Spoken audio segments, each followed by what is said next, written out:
नमस्कार प्रेक्षकांनो, तुला झपणार आहे मालिकेच्या येणाऱ्या भागामध्ये आता जबरदस्त असा ट्विस्ट आपल्याला पाहावयास मिळणार आहे।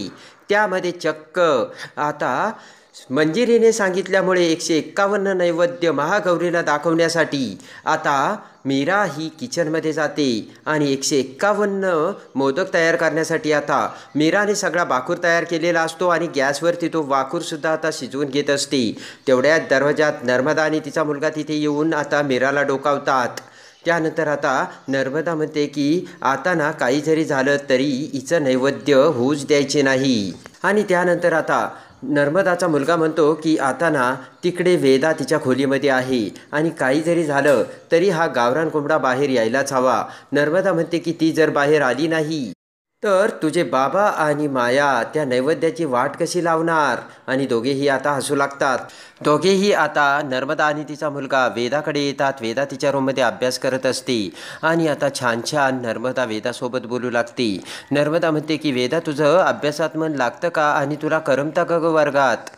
तिचा मुलगा म्हणतो की वेदा आपली आता बोलू लागली आई। आणि त्याच वेळेस आता पोपटाच्या रूपातील हरी आता ते सगळं बघत असतो। नर्मदाचा मुलगा म्हणतो की आई वेदा ना आज आपल्याला एक छानपैकी पोयम ऐकून दाखवणार आहे, हो की नाही वेदा। दोघेही आता वेदाकडे बघतात।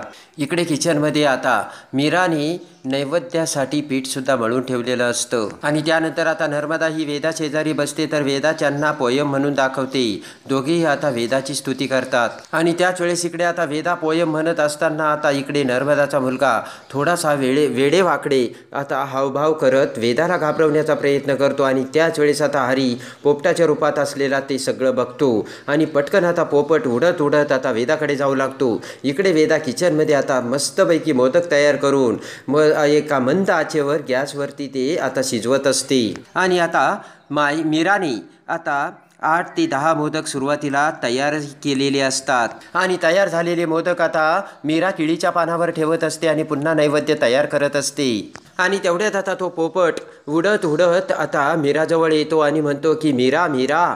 तर आता मीरा म्हणते की काय रे हरी, काय झालं, मी काम करते तुला दिसत नाहीये का। तर आता पोपटाच्या रूपातील हरी म्हणतो की मीरा धोका। तेव्हा आता मीरा म्हणते कसला धोका।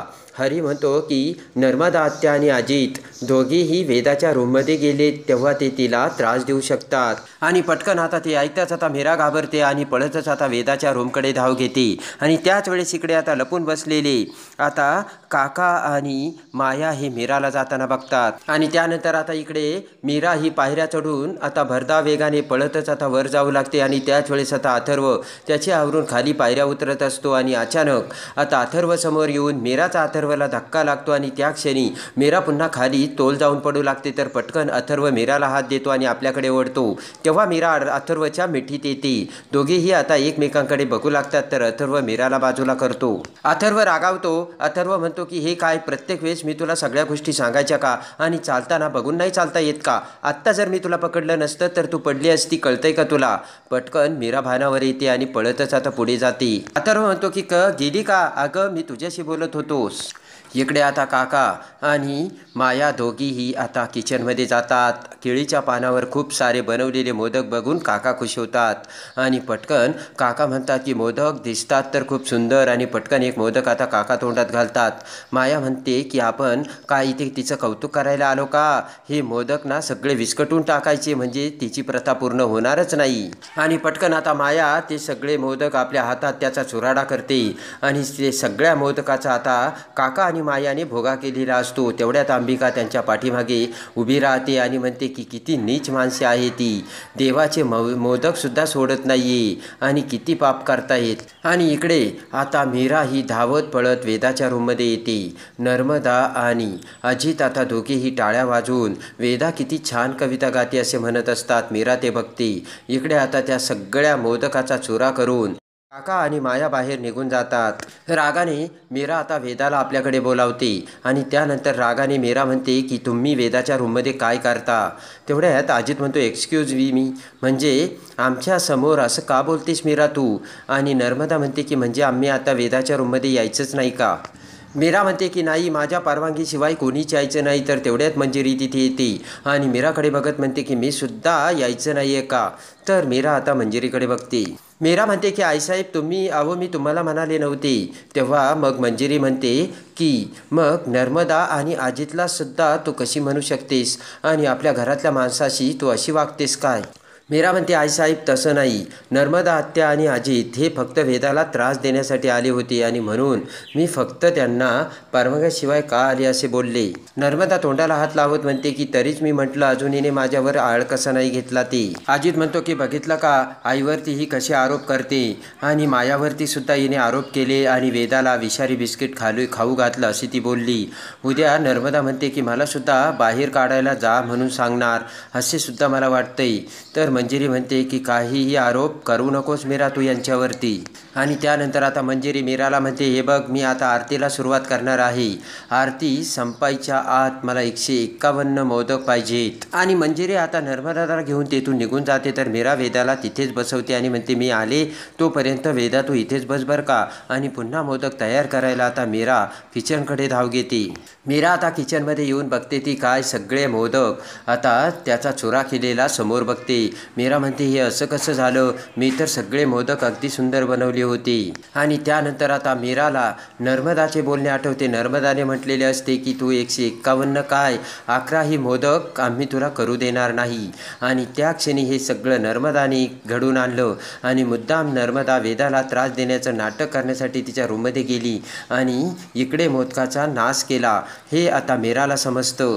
आणि त्याच वेळेस इकडे आता एक भयानक घटना घडते आणि अंबिका ही मीरासमोर येऊन उभा राहते. अंबिका आता महागौरीला म्हणते की थँक्यू तुम्ही मला ही शक्ती दिली. मी मीरासमोर उभी राहू शकते पण ती मला बघू शकत नाही.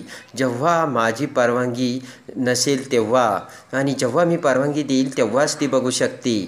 आणि त्यानंतर आता मीराला मंजिरीचे बोलणे आठवते. मंजिरीने सांगितलेले असते की मी आरती होईपर्यंत मला मोदक तयार पाहिजे. मीरा घाबरते आणि म्हणते की आता मी मोदक कशी करू.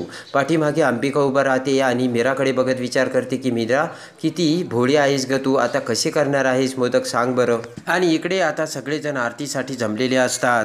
नर्मदा आता मंजिरीला म्हणते की अहो मला वाटतं आरती संपेपर्यंत मोदक तयार होऊन येतील. काका म्हणतो की आपण अशीच अपेक्षा धरूयात. आणि मंजिरी आता हळूच मायाच्या कानात बोलते. तर माया म्हणते की सगळी काही तयारी झाली, मोदक काही येणार नाहीत. आणि इकडे आता मीराला धक्का बसलेला असतो. पुन्हा मीरा सगळे मोदक तयार करायला घेते आणि तेवढ्या तिकडे मंजिरी साहेबांसोबत आरतीला सुरुवात करते. आरतीच्या टाळ्यांचा आवाज येताच इकडे मीरा पुन्हा डचकते. आणि जर मीराला 151 मोदक तयार करता आले नाही आणि तेही ठरलेल्या वेळात तर ती रामपुऱ्यांची सून नाही हे आपोआप सिद्ध होईल. हे आता मंजिरीचे बोलणे मीराला आठवते. मीरा म्हणते मी करते काहीतरी. इकडे सगळेजण आरती म्हणत टाळ्या वाजवत असतात. तर इकडे घाबरतच मीरा मोदक करायचा प्रयत्न करत असते. तर पाठीमागून अंबिका हसत असते. आणि सगळेजण आता महाआरतीच्या आरतीमध्ये एकदम मग्न असतात. अनन्या आता घड्याळाकडे बघते आणि किचनकडे बघते. अजूनही मीरा काही बाहेर आलेली नसते. तेव्हा पटकन आता अनन्या ही किचनकडे जाऊ लागते.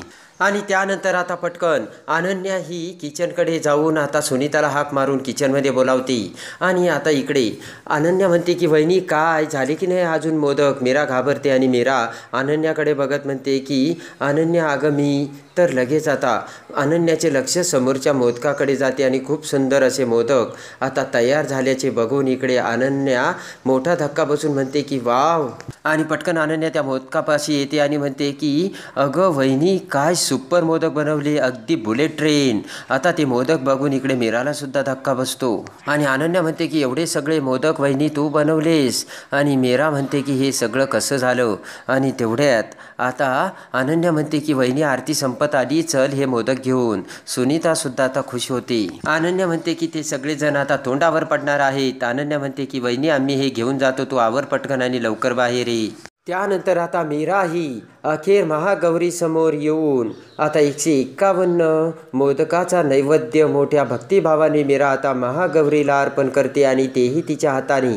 आणि इकडे आता तोंडावर पडलेली असते ती मंजिरी. आणि मंजिरी आता तिला काय बोलावे नि काय नाही कळत नसतं. रागाने मंजिरी आता मायाकडे बघते. तर इकडे नर्मदा आणि काका माया सगळेजण आता तोंडाकडे फक्त बघतच राहतात. आणि त्यानंतर आता रागाने मंजिरी मायाला आपल्या रूममध्ये बोलावते. घाबरतच आता माया ही मंजिरीकडे येते. मंजिरीने ते 151 नैवेद्य आता समोर ठेवलेले असतात. त्यानंतर मंजिरी मायाला म्हणते की तुला एक साधं काम दिलं होतं ते सुद्धा तुला करता आलं नाही आणि आता हे जे सुंदर 151 मोदक मीराने तयार केलेलं आहे ना, हे सगळे मोदक तुला एकाच वेळेस खायचे. आता मायाला धक्का बसतो आणि इकडे आता मीराला मात्र 151 मोदक कसे तयार झाले याचा अचंबा वाटून नक्कीच अंबिकाताई इथे कुठेतरी आहे अशी आता मीराची खात्री होती. इकडे तिकडे बघत मीरा आता अंबिकाला हाक मारते आणि म्हणते की ताई मला माहिती आहे तू इथेच कुठेतरी आहे, माझ्या समोर ये. पटकन अंबिका आता तिथे मीरासमोर येते आणि लगेच आता मीरा म्हणते की हे बघ अंबिकाताई, जर तुला वेदाची जरा जरी काळजी असेल ना तर तू हे घर सोडून जा. मीराचे बोलणे ऐकून आता अंबिकाला मोठा धक्का बसतो आणि आता अंबिका ही मीराचे बोलणे ऐकून घर सोडून जाणार का आणि मीरावर आलेले संकट आता अंबिका जर नसेल तर कोण बाजूला करणार आणि अंबिका आता मीरासाठी कशी जाऊन येणार हे बघण्यासाठी आणि तुला जपणार आहे मालिकेच्या डेली अपडेटसाठी आपल्या चॅनलला लाईक करा, सबस्क्राईब करा.